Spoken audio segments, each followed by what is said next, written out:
सभी दोस्तों को, भाई बहनों को जय श्री राम, नमस्कार। आज हम लोग बात करने वाले हैं मोस्ट इंपॉर्टेंट चीज की यूपी बोर्ड क्लास 10th और 12th में कॉपी कैसे लिखनी। बहुत से बच्चों को मतलब कॉपी पेपर में क्या करना है क्या नहीं करना है, कॉपी कैसे लिखनी, किस तरीके से लिखना है कि जो आपका एग्जामिनर है जो आपकी कॉपी चेक करेगा वो खुश हो जाए। कौन सी ऐसी गलतियां जो एग्जाम सेंटर पे जाने के बाद आप लोगों को नहीं करनी है, ए टू जेड सारी डिटेल आपको बताऊंगा एक ही वीडियो में।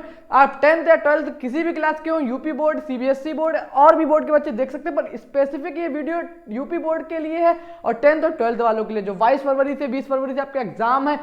4 या 5 ही दिन बचे हैं, तो एंड टाइम पे आप इस वीडियो को देखना है तो जरूर इस वीडियो को आपको बहुत फायदा मिलेगा। अपने चैनल को लाइक करिएगा और वीडियो को सब्सक्राइब करिएगा, बहुत ज्यादा हम लोगों को सपोर्ट करिएगा, ठीक है। तो हम लोग बात करने वाले हैं आज की यूपी बोर्ड क्लास 10th में या 12th में है तो क्या करना है। सबसे पहले तो आप लोगों का एडमिट कार्ड आ गया है, तो सबसे पहले जाइए अपने कॉलेज में एडमिट कार्ड निकलवा लीजिए, प्लस एडमिट कार्ड की 2 या 3 फोटोकॉपी करवा लीजिएगा। एक फोटोकॉपी आप जहां जाएंगे एग्जाम सेंटर पे अपने साथ लेके जानी है। एक वहां पे कोई जरूरत नहीं पड़ती उस फोटोकॉपी की, पर आपको अपने सपोर्ट के लिए लेके जानी है। मानो XYZ आपका अगर एडमिट कार्ड कहीं गिर जाता है, कुछ भी होता है, तो उसके लिए आपके पास एक कुछ होना चाहिए। और एक फोटोकॉपी आप घर पे रख के जाएंगे या अपने पास कहीं रखेंगे संभाल के, क्योंकि एडमिट कार्ड बहुत जरूरी है। बिना एडमिट कार्ड के आपको पेपर में बैठने को नहीं मिलेगा। तो फिर सबसे पहले आप लोगों को एडमिट कार्ड की 2 या 3 फोटोकॉपी करा के रख लेनी है, फोन में खींच लेना है कि आगे चल के पहली तो ऐसी कोई नौबत नहीं आनी चाहिए। अगर XYZ आती है तो एक आपके सपोर्ट के तौर पे आपका एडमिट कार्ड होगा। सेकंड नंबर पे हम लोग बात करते हैं, अपना आधार कार्ड जरूर लेके जाना है। जब आप पेपर देने जाएंगे अपना आधार कार्ड लेके जाएंगे। पहले अपने एग्जाम सेंटर में जाके चेक कर लेंगे आपके घर से एग्जाम सेंटर कितना दूर है। आप उससे आधे 1 घंटे पहले अपने घर से निकलेंगे, आधे घंटे पहले आपको एग्जाम सेंटर पे पहुंच जाना है फर्स्ट डे, क्योंकि फिर आपकी चेकिंग होती है। आप अंदर जाते हैं, अंदर जाके फिर आपको अपना क्लासरूम ढूंढना पड़ता है, फिर आपको सीट ढूंढनी पड़ती है। तो आपको कम से कम 1 या 1.5 घंटे पहले जाना है एग्जाम सेंटर पर, क्योंकि बेटा हम लोगों को पहले कॉपी मिल जाती है। कॉपी हम लोगों को एग्जाम के टाइम से पहले मिल जाती है, तो कॉपी हम लोगों को पूरी पहले फिल कर लेनी है। जो लाइनें वगैरह खींचनी है वो सब कर लेना है, क्योंकि बाद में टाइम नहीं वेस्ट करना है। क्योंकि अगर ये टाइम आप पेपर में जो 3 घंटे आपको मिलते हैं उसमें लगाएंगे तो ये आपका 3 घंटे का कम से कम 10 से 15 मिनट ये ले लेंगे। तो आपको अपनी लाइनें खींचनी है, कुछ कुछ बच्चे दोनों तरफ खींचते हैं, एक तरफ खींचते हैं। ये सब मैं बताऊंगा पेपर को कैसे कॉपी भरना है उसके बाद में, इसलिए वीडियो को एंड तक देखिएगा। जो भी मैं फिलहाल सबको बता रहा हूं, सबसे पहले आपको पूरा अपना रोल नंबर जैसा भी भरना है सब कुछ डबल चेक करना है। आपको अपने एडमिट कार्ड से चेक कर लेना है, फिर एक बार फिर से 2-3 बार चेक कर लेना जब तक आपका पेपर नहीं आ जाता, कि रोल नंबर कहीं मिस्टेक ना हो। और ध्यान रखिएगा कॉपी पे कहीं पे अपना किसी तरीके से कोई नाम नहीं डालना है, ना अपने नाम अपना कहीं से नहीं डालना है, ठीक है। उसके बाद फिर हम लोग बात करते हैं और क्या करना है। तो उसके बाद हम लोगों को सब कुछ जितना कि आपको जितना कॉपी में फिलअप करना है सब पहले कर लीजिएगा। फिर उसके बाद आप पेपर आएगा, 15 मिनट कोई हड़बड़ाना नहीं है कि पेपर आ गया लिखना स्टार्ट कर दिया धड़ धड़ धड़ धड़ लिख रहा है, ऐसा नहीं करना है। पहले पेपर को पूरा 15 मिनट आपको अपने आप से ये कंफर्म कर लेना कि 15 मिनट में कॉपी या पेन छूंगा नहीं, मुझे सिर्फ पेपर पढ़ना है, पेपर रीड करना है, क्वेश्चन को अच्छे से रीड करना है, क्वेश्चन को गलत रीड नहीं करना है। कि कभी कभी ऐसा होता है आपको क्वेश्चन आता है पर आप गलत रीड कर लेते हो, उस वजह से आप आंसर नहीं दे पाते हो, या फिर आपको लिखा कुछ और होता है आप समझते कुछ और हो, आंसर गलत कर देते हो, क्योंकि पर आपको वो चीज आती है उसके बाद भी वो चीज गलत हो तो आपको अंदर से बहुत बुरा लगता है। फिर आगे वाले जो एग्जाम आने वाले हैं वो भी और बेकार चले जाते हैं। इसलिए सबसे पहले आप लोगों को क्या करना है, पेपर को अच्छे से रीड करना है। 15 मिनट कोई काम नहीं करना है, कोई पेन जल्दी वल्दी, इतना टाइम 3 घंटे सफिशिएंट होता है। एग्जामिनर भी ऐसा क्वेश्चन देता है कि 3 घंटे में आपका हो जाए, कोई वो कुछ ज्यादा इतना ज्यादा नहीं दे देता कि 4-5 घंटे का हो, आपसे कहते 3 घंटे में, क्योंकि एग्जामिनर को भी पता है कि बच्चों को क्या करने में कितना मिनट लगेगा, कितना घंटे लगेंगे और कितने सेकंड लगेंगे। तो वो पेपर आपके इस हिसाब से आता है कि आप 3 घंटे में पूरा कर लो। तो उससे पहले आप अपना जल्दी वल्दी में टाइम नहीं करना है, 15 मिनट को अच्छे से रीड करना। फिर ऐसा नहीं होता है कि सबसे पहले मतलब जो आता है वही करो, तो जो आता है वो नहीं करना है, जो आता है वो पहले करना है। ये नहीं कि जो क्वेश्चन में दिया हुआ है वो करो, जो आता है वो आपको पहले करना है, ठीक है बेटा। जरूरी नहीं है कि आपको जो कॉपी में पहले दिया हुआ है वो ही पहले करना है, जो आपको आता हो वो पहले करो। 10th वालों के लिए एक बहुत अच्छी चीज है ऑब्जेक्टिव जो आते हैं 10th में, तो ऑब्जेक्टिव आप पहले करने से आपका क्या फायदा मिलेगा। तो जब आप ऑब्जेक्टिव, क्योंकि ऑब्जेक्टिव आपको ज्यादातर आते ही होते हैं, तो जब ऑब्जेक्टिव अच्छे से करते हैं स्टार्टिंग में और हेडिंग वाइज करना है और कैसे करना है, तो ऑब्जेक्टिव जब आप पहले से करते हैं क्वेश्चन नहीं उतारना है। सबसे मेन बात, बार बार क्वेश्चन नहीं उतारना है। क्वेश्चन उतारने पर आपको अपना टाइम कम करना है, क्वेश्चन उतारना नहीं है। क्वेश्चन कतई मत उतारिए, कतई मत, खाली क्वेश्चन नंबर डालना है और आंसर करना है। जैसे कि आपको डाल देना है आंसर नंबर 1, आपको पहला वाला करना है तो आंसर नंबर 1 इक्वल टू, अगर उसके 1 के अंदर भी कोई पॉइंट है तो 1 का ए कर सकते हो, ऐसा करके फिर ऐसा कर, बस आपको ये ध्यान रखना है कि आप लोगों को उतारना नहीं है क्वेश्चन, ठीक है। क्वेश्चन उतारने से आपका बहुत ज्यादा टाइम वेस्ट चला जाता है बेटा, क्वेश्चन नहीं उतारना है, ठीक है। फिर उसके बाद हम लोग बात करते हैं कि पहले ऑब्जेक्टिव या लॉन्ग क्वेश्चन क्या करना है। तो बेटा लॉन्ग क्वेश्चन है वो आपको सबसे बाद में करना है, सबसे बाद में, क्योंकि लॉन्ग क्वेश्चन अगर आप पहले करने बैठ जाएंगे तो आपका बहुत टाइम कंज्यूम कर लेगा वो लॉन्ग क्वेश्चन, चाहे वो 10th वालों के लिए हो, चाहे वो 12th वालों के लिए हो, चाहे वो इंग्लिश में बात होती है ऐसे वगैरह की या हिंदी में निबंध। तो ये चीजें आपको जो बड़ी बड़ी जिसमें आपको लिखना ज्यादा है, ये चीजें आपको एग्जाम में बाद के लिए पोस्टपोन करनी। तो सबसे पहले छोटी छोटी चीजें, दो दो दो एक एक 3 3 4 4 नंबर वाली चीजें वो पहले निपटा लेनी, फिर छोड़ना नहीं है। उसके लिए आपको अलग से अपनी घड़ी में आधा घंटा, जैसे कि आपको निबंध लिखने में आपको घर पे आप प्रैक्टिस कर लेंगे पहले कि आपको कितना टाइम लग रहा है, अपनी स्पीड बढ़ाइए लिख लिख के, अभी भी टाइम है 6-7 दिन है, खूब लिखिए खूब लिखिए, जितना आप स्पीड बढ़ा सकते हो उतना बढ़ाइए। अब जैसे कि आपको निबंध लिखने में 15 से 20 मिनट लग रहे हैं, तो आप 15 मिनट पहले अपना सब काम, कोई क्वेश्चन अगर रह जाता है रहने दीजिए। आपको अगर निबंध अच्छे से आता है तो कोई कितनी भी चीजें रह जाए उसे छोड़ के पहले आप 15 मिनट अपना निबंध करेंगे। तो आप अपना सबसे पहले टाइम मैनेजमेंट करिए, घर पे एक बार पूरे क्वेश्चन को सॉल्व करके देखिए, मॉडल पेपर लगा के देखिए कि आपको क्या चीज को करने में कितना टाइम लग रहा है और क्या कितना लगना चाहिए, कहां पे आप दिक्कत खा रहे हैं, तो उस चीज को अभी टाइम है आप सुधार सकते हैं, ठीक है। ऑब्जेक्टिव, शॉर्ट, फिर लॉन्ग, इस टाइप से आपको करना है। जितनी बड़ी चीजें वो आपको बाद में करनी है, पर XYZ आपको छोटी चीजें आ ही नहीं रही है, जैसे शॉर्ट क्वेश्चन नहीं आ रहा है अच्छे से, तो इस जगह पे आप लोग लॉन्ग क्वेश्चन पहले लिख सकते हैं, बट जो आपको आता है वो आपको पहले ही लिखना है, ठीक है। तो सबसे पहले कोशिश क्या करनी है कि जो आता है वो हम लोगों ने सबसे पहले ठीक है, जो आता है वो पहले करना है। आता है तो कर लो, सबसे इंपॉर्टेंट चीज है, आता है तो कर लो, नहीं आता है जाने दो, टाइम नहीं वेस्ट करना कि नहीं आता है सोच लें क्या होगा, ये सब बात की बात है। जब आप जितनी चीजें आती हैं, जब ये सब चीज कंप्लीट हो जाएंगी, उसके बाद में जो नहीं आता है वो भी करना है, कोई निगेटिव मार्किंग थोड़ी ना छूट जाएगी।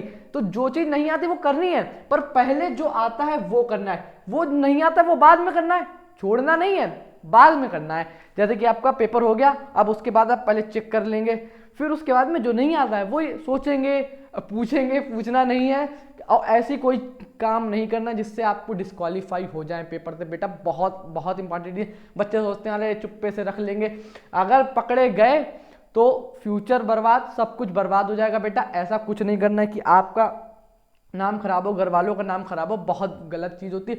और एग्जामिनर में अगर कोई, कभी एक बात भी याद रखिएगा, टीचर से बहस नहीं करनी है।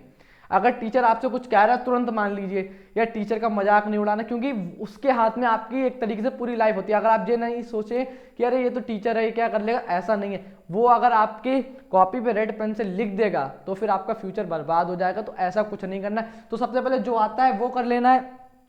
सेकंड नंबर पे क्या करना है हम लोगों को, कतई अच्छे से राइटिंग अपनी सुधारनी, की राइटिंग जितना हो सके अच्छे से लिखने की कोशिश करनी है। राइटिंग पे बहुत ध्यान देना है बेटा, राइटिंग के ऊपर बहुत ध्यान देना है। यहाँ पे मेरी राइटिंग पे नहीं, अपनी राइटिंग पे ध्यान देना, ये तो है ही बेटा, पर आपको वहां पे जितना हो सके, इतना भी नहीं कि हल्के हल्के लिख रहे हैं, पर बेटा जितना हो सके जल्दी जल्दी लिखना है, और अच्छी राइटिंग में लिखना है कि सामने वाले को समझ में आ जाए। ऐसा नहीं लिखना है सिर्फ आप ही पढ़ पाए, एग्जामिनर पढ़ ही नहीं पा रहा, आपका आंसर सही लिखा है, एग्जामिनर पढ़ नहीं पा रहा है, वो काट रहा है। तो आपको ऐसा लिखना है जो अच्छी तो ही संग में समझ में आने वाली हो, कि सामने वाला पढ़ के तुरंत समझ जाए कि आपका का लिखा है या आ लिखा है, तो राइटिंग अच्छी हो। फिर तीसरी बात, आपको क्या नाम होता है, हेडिंग वाइज देना है, कहते मतलब पूरा टॉपिक वाइज अलग अलग देना है, कि किसी चीज के बारे में आपको अच्छे से नॉलेज है तो आप उसकी हेडिंग बना बना के कर रहे हैं। इससे आपको एग्जामिनर आपको दुगने नंबर देता है। अगर आपको 4 नंबर का क्वेश्चन होगा, ऐसे आपको अगर 2 देने वाला होगा तो ऐसे फुल नंबर दे देगा। क्यों? आपका हेडिंग वाइज दिया हुआ है। तो कोशिश करिएगा हेडिंग वाइज करें आंसर, हेडिंग वाइज करेंगे तो बहुत अच्छा जाएगा आपका, बहुत अच्छा जाएगा। फिर उसके बाद 4 नंबर पे, सॉरी, उसके बाद हम लोगों को हेडिंग वाइज करना है। फिर उसके बाद क्या, एक और बात आती है कि जैसे कि क्वेश्चन लिख रहे हैं, कितने पेज का लिखना है या कितने, तो बेटा देखो पेज की वैल्यू नहीं होती है, आपको आंसर सिर्फ और सिर्फ टॉपिक वाइज करना है। क्या नाम है कि आपको जो सही है वो करना है, पहले जितना आपको आता है टॉपिक वाइज करिएगा, फालतू चीजें नहीं लिखनी है कि लिखते चले जा रहे हैं, बस इतना जरूर है कि लिखिएगा टॉपिक वाइज, फालतू चीजें नहीं ऐड करनी है, और जो वैल्यूएबल चीजें हैं right topic to topic answer देना, कोई फालतू चीजें नहीं ऐड करनी है कि कॉपी भरने के चक्कर में क्वेश्चन ही को 4 बार उतार रहे हैं, एक क्वेश्चन को 2 बार लिख रहे हैं। अगर आप ऐसा करेंगे तो आपके जो नंबर मिलने को होंगे वो भी नहीं मिलेंगे। बट सही क्वेश्चन को अच्छे तरीके से बड़े चीज में लिखना है, जैसे कि मानिए आपको कोई क्वेश्चन आता है तो उसको सबसे पहले उसके बारे में थोड़ी सी इंट्रोडक्शन देना है, हेडिंग डाल के, जैसे भी आपका क्वेश्चन है उसके बाद में उससे रिलेटेड चीज़ें लिखनी है, फिर एक कंक्लूजन टाइप का लिख देना है। तो जैसे कि एग्जामिनर को एक अच्छा इफेक्ट पड़ेगा कि हाँ बच्चे को आता है, इसने अच्छे से मुझे बताया, तो इस तरीके से आपको करना है, ठीक है। तो चौथी नंबर की चीज़, आपको सब टॉपिक टू टॉपिक लिखना है, टॉपिक कोई फालतू चीज़ें नहीं लिखनी है, जो टॉपिक है आपका उससे रिलेटेड सब कुछ अच्छे से लाइन से लिख देना है, कोई फालतू चीज़ ऐड ऑन नहीं करनी है। हाँ, कॉपी भरने का मैटर यहाँ पे ही होता है कि जितना आपको ये नहीं है कि आपको एक लॉन्ग क्वेश्चन है आप एक पन्ने में निपटा रहे हैं, लॉन्ग क्वेश्चन के लिए मिनिमम आपको 2 से 2.5 या 3 पन्ने आपको लिखने ही पड़ेंगे, क्योंकि थोड़ा बहुत आपकी कॉपी फालतू चीज़ें नहीं लिखनी है तो टॉपिक वाइज चीज़ें लिखनी है, ठीक है। फिर उसके बाद हम लोग आ जाते हैं कि कैसे लिखना क्या है। तो जो आपका सबसे इंपॉर्टेंट चीज़ है, जैसे अगर इंग्लिश में आता है तो ऐसे सबसे एंड में हमने बता दिया, एप्लीकेशन एंड में लिख दिया, जो पोयम हो गई, स्टेंजा हो गया, या फिर आपका इन सब चीज़ें, ये सिर्फ छोटी छोटी चीज़ें पहले कर लेनी है, 2-2, 3-3 नंबर वाली चीज़ें आपको पहले निपटा लेनी है, बड़ी चीज़ें आपको बाद में कर लेनी है। मैथ में जैसे कि मैथ का अगर आपका पेपर है तो मैथ के पेपर के लिए आप लोगों को रफ वर्क जरूर दिखाना है। अगर आपको रफ वर्क, ऐसा नहीं कि रफ वर्क आप कर रहे हैं या फिर साइड में कहीं अलग आपके जो उसकी एडमिट कार्ड के पीछे कर रहे हैं, ऐसा नहीं है। आपको कॉपी पे अगर रफ वर्क दिखाएंगे तो एग्जामिनर को बुरा नहीं लगेगा, वो गंदगी नहीं है, वो आपको और उल्टा अच्छी चीज मानी जाती है। अगर आप अपना रफ वर्क दिखा रहे हैं, हर क्वेश्चन के साइड में लाइन खींचेगा और उसका रफ वर्क वहां पे दिखाएगा। और लाइनें खींचने का तरीका ये है कि आप एक तरफ बॉर्डर लाइन खींचेगा, दोनों तरफ बॉर्डर लाइनें नहीं खींची जाती हैं, दोनों तरफ बॉर्डर लाइनें खींचेंगे तो ये एक तरीके से टीचर मानता है आप कॉपी भर रहे हैं, कॉपी वेस्ट कर रहे हैं, तो आपको दोनों तरफ से बॉर्डर लाइनें नहीं खींचनी, बॉर्डर लाइनें एक तरफ से खींचनी है, सिर्फ आपके राइट साइड में आपको बॉर्डर लाइनें खींचनी है, दोनों तरफ से आप बॉर्डर लाइनें खींचते हैं तो एग्जामिनर को लगता है इस बच्चे को नहीं आता, ये हम पेज फिल करने के लिए दोनों तरफ से बॉर्डर लाइनें खींच रहा है, और ये गलत भी है, आपको एक तरीके से लिखना है। और कोशिश करनी है कि हर क्वेश्चन के लिए अलग से हेडिंग डाली जाए, हर क्वेश्चन के उत्तर नंबर 1 डालना है तो उत्तर नंबर 1 डाल के फिर उसके जो पॉइंट वाइज आप 1, 2 करके लिख सकते हैं, ठीक है। और नया क्वेश्चन, अगर लॉन्ग क्वेश्चन की बात करें, नया लॉन्ग क्वेश्चन, हर लॉन्ग क्वेश्चन को अलग पेज से स्टार्ट करना है। अगर मानिए पेज में यहाँ पे थोड़ी जगह बची हुई है तो वहां पे नहीं, उस लॉन्ग क्वेश्चन को आप अगले पेज से करिएगा, यहाँ पे आपका कुछ नहीं है, आप उस लॉन्ग क्वेश्चन को अगले पेज पे कीजिएगा। जहां पे आपका कोई क्वेश्चन खत्म हो रहा है तो उसके नीचे आपको एक लाइन ऐसा करके खींचनी है। जैसे कि आपको जितना हो सके अपनी कॉपी को अट्रैक्टिव बनाना है, क्योंकि एग्जामिनर के पास आप नहीं होते, आपका फेस नहीं होता, सिर्फ और सिर्फ आपकी राइटिंग होती है, आपकी कॉपी होती है, और आपकी कॉपी को आपने किस तरीके से डिजाइन किया है वो सारी चीजें होती है। तो कोशिश करिएगा आप अपनी कॉपी को ज्यादा से ज्यादा अच्छा बनाए, और अच्छे से मतलब यह कि उसमें अच्छी चीजें भी लिखी होनी चाहिए, खाली आपको डिजाइनिंग बनाने से काम नहीं चलेगा, उसमें वैल्यू वाली चीजें भी लिखनी चाहिए। जो आपको क्वेश्चन पूछ रहा है मेन वही आंसर देना है, कोई फालतू चीजें नहीं ऐड करनी है। बहुत से लोगों को मैंने देखा कि क्वेश्चन को ही 3 से 4 बार लिख देते हैं, या सही आंसर लिखा है तो उसको भी 2-2 बार लिख देते हैं, तो ऐसा नहीं। और कहीं कहीं पे अगर और लिखा है कि 2 क्वेश्चनों में से एक क्वेश्चन करना है तो वहां पे बेटा एक ही क्वेश्चन है, एक ही के नंबर मिलते हैं। अगर और लिखा है तो एक ही क्वेश्चन करना है, 2 क्वेश्चन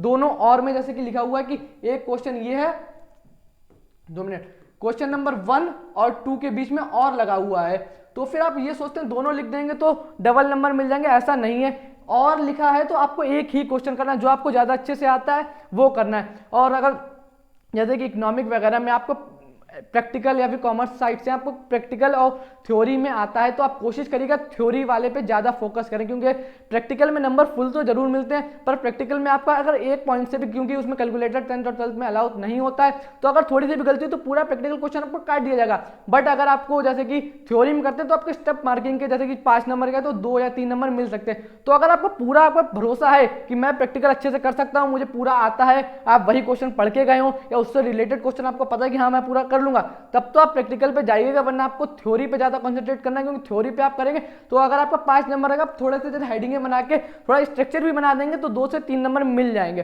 तो कोशिश करिएगा स्ट्रक्चर पे, कोई भी क्वेश्चन हो, ऐसे या एप्लीकेशन, स्ट्रक्चर जरूर बनाइएगा, स्ट्रक्चर बनाने से ही 2 से 3 नंबर आपके स्ट्रक्चर से मिल जाते हैं। अगर लॉन्ग क्वेश्चन होता है, शॉर्ट क्वेश्चन है तो फिर आपको पूरा ही लिखना पड़ेगा, तो लॉन्ग क्वेश्चन अगर आपको नहीं भी आ रहा है तो स्ट्रक्चर बना के कोशिश जरूर करिएगा। कुछ बना के भी लिख सकते हैं, ऐसा नहीं है जो आपने याद किया है मॉडल या बुक की लैंग्वेज से ही लिखे, बना के भी लिख सकते हैं। बस आपको अपना टाइम वेस्ट नहीं करना है, टाइम मैनेजमेंट करना है। अभी से आप 6-7 दिन है, जितना हो सके सारे पेपरों को लिख कर देखिए, टाइम अपना मैनेजमेंट करिए, कहाँ पे देखिए आपको कितना, कौन से क्वेश्चन में कितना टाइम लग रहा है, जहाँ पे गलती हो रही वहां सुधारिए, जिस क्वेश्चन में ज्यादा टाइम अगर लग रहा है तो उसको स्पीड में लिख के कम करिए। अभी भी 6-7 दिन है, कोशिश करिए जितना हो सके उतना बढ़िया करें। तब तक के लिए हम लोग अगली वीडियो में मिलते हैं, तब तक के लिए जय हिंद जय भारत, ठीक है।